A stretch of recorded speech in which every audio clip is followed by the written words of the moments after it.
All right, before we get started, I want to invite you, once we're finished today, I want you to go to our website and click on the banner that says, "How are you feeling?" We've got a survey up there, and we would love to hear from you, see how it is that you're feeling through this COVID process, see how you're feeling about church and things like that. So I'd love for you to take some time, go fill that out for us, and then on Sunday, I want to invite you at 7 p.m. to join us on Zoom. And we're going to have kind of an informational session where we talk about where we're at, what our next steps as a church are going to be, and we'll also share some of the results from this survey. All right? So make sure you jump on to our website, and right there at the top, there's a banner. It says, "How are you feeling? Take our 5-minute survey." All right? Well, today we're going to look into a book that I don't think you have maybe looked at in a while, unless you're going through and trying to read through the Bible. Like Leviticus, it doesn't get a lot of publicity, right? It's not one of those immediate go-to books for most people. But in the book of Leviticus, God is trying to set up what his relationship with Israel is supposed to look like. Like, here's this covenant relationship between God and Israel. What does that mean? What does that mean for these people who have been slaves for 400 years?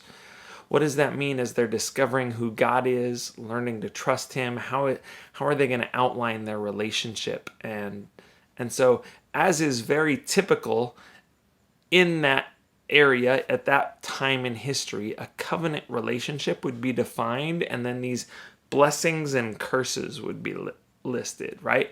These blessings that would say, hey, if we exist in a relationship like this, then I think these are the blessings we can expect to experience.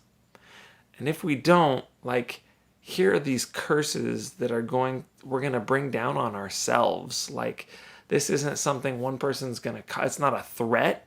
It's, here is what is going to happen because of what you've brought upon yourself as breaking your side of the covenant, right? And so here we go in, and this part here in Leviticus 26 is a blessing. God is mentioning the blessings that Israel can expect to experience, and he's talked about Sabbath, and he's talked about all the blessings that as God's people they can expect.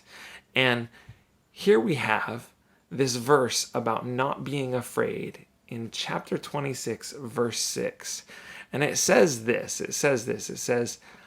"I will grant peace in the land, and you will lie down. No one will make you afraid. I will remove wild beasts from the land, and the sword will not pass through your country." I love those words. Like here God is saying, here's what peace will look like in our lives, right? Here's what peace looks like. You can lay down without fear, without anxiety, without a million things running through your head that you're worried about, without being worried that someone might come and somehow take apart your life. Like, I don't know about you, but like sometimes I have a difficult time sleeping.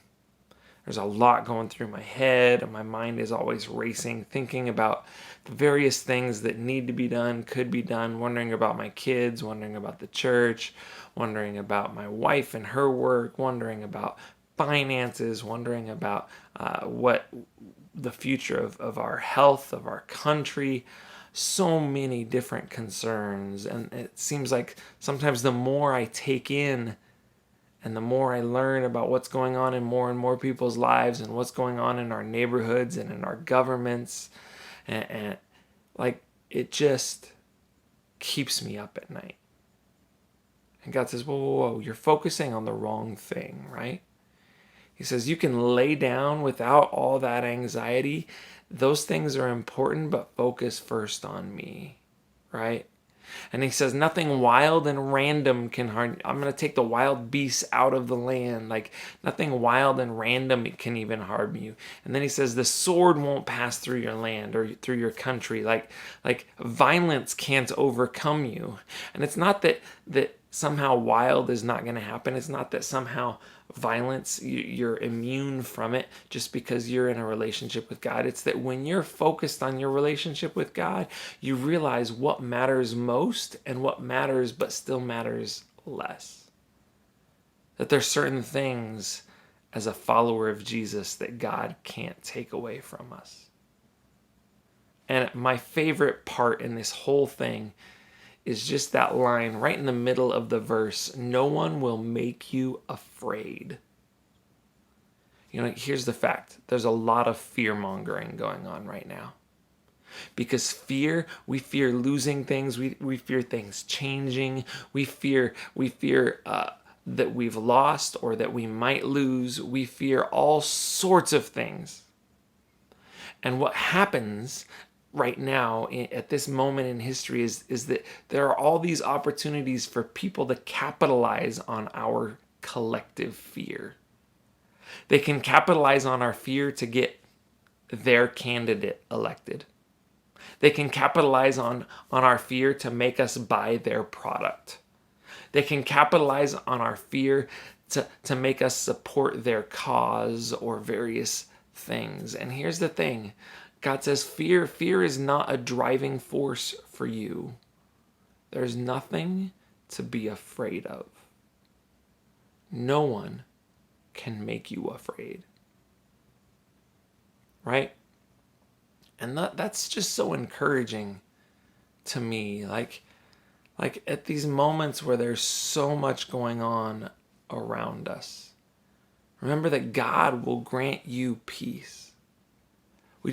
We have to find some intentionality about being focused on the right thing through it all.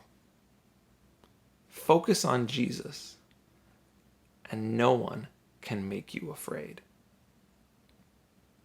Let me pray for you. God, may we stay focused on you today. May you remove that fear. May we realize that nothing can harm the things that matter to you. That you will, in the long run, see us through it all, and we can trust you. I pray this in your name. Amen.